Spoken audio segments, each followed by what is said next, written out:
All right, I wanted to make this quick video because we've been getting a lot of questions about what are some natural organic changes that people can make for the health. So patients come in, they ask, hey, what are some things I can do, to work on my health?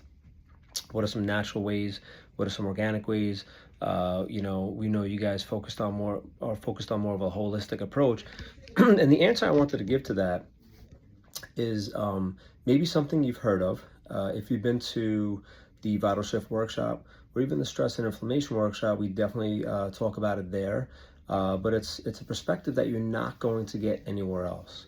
And it's this: the most natural thing you can start with, the most organic thing you can start with when it comes to your health is making sure you have brain-body communication.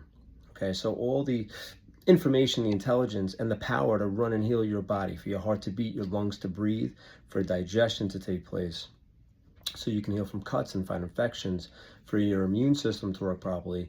You want full brain-body communication with that connection. So the brain is so important. It's actually encased in bone, right? It has a skull, and then you have the spinal cord coming down. That's like the main cable. So I like to say that the brain's the main generator, right? It's working as a generator and a computer, and then you got the spinal cord comes down from there, and the spinal cord is also protected in bone.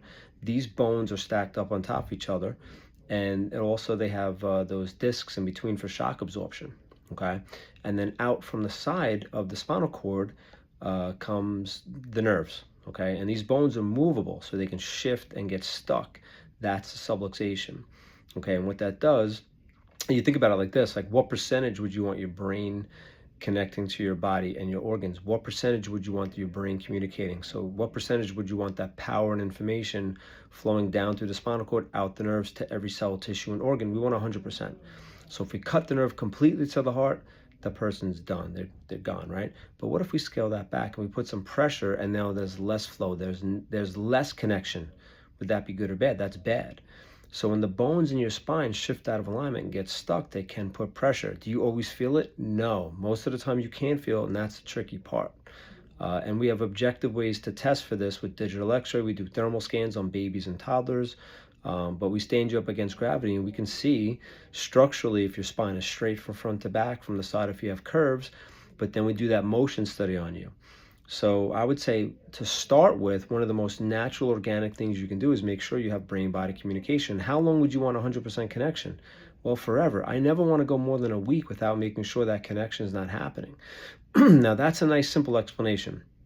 Okay, because we want that information going back and forth between brain and body. Now, when those joints in your spine are stuck, whether you feel it or not, every time that subluxation is happening, every time that stress is happening in your spine, it's sending negative nociceptive stress signals up to your brain, cause a release in stress hormones, and it puts you into fight or flight stress response. Sympathetic overdrive, sympathetic fight or flight. Most people are stuck in fight or flight. And when you're stuck in fight or flight, you can't heal, rest, and digest. Okay? Whenever we get your spine moving, we get those stuck areas and those stuck joints moving, it sends positive, good information, proprioceptive information up to your cerebellum, and it affects your vagus nerve, and it stimulates your vagus nerve, and that's how we get you out of fight or flight. So when it comes to making changes with your health and making a natural, organic change, start with that. Of course, work on your lifestyle, all right? That's the other 50%. What I just described is the first 50% of the equation when it comes to your health, and I feel like it's the most important thing that I could get across to you, because you're not going to hear that anywhere else. The lifestyle side of things, of course, that's important, but you can hear that information anywhere. What I just explained is the chiropractic story. That's that holistic, that, healing from within story that you're not going to hear anywhere else. Okay, so to answer that question, I would say start with that. Get your family checked, and then how long do you want to keep that connection clear between brain and body? For me, I get it checked weekly, twice a week. I have damage in my spine. I exercise a lot. I got young kids. I'm active. I bend over people all day, adjusting people. So, it depends on how healthy and how active you want to stay and be, and how, well you want to keep, your spine. Because if your spine stays stuck and it stays like that for more than 2 weeks, whether you feel it or not, then it starts to break down and degenerate. And most people already have degeneration because we just never heard of this before.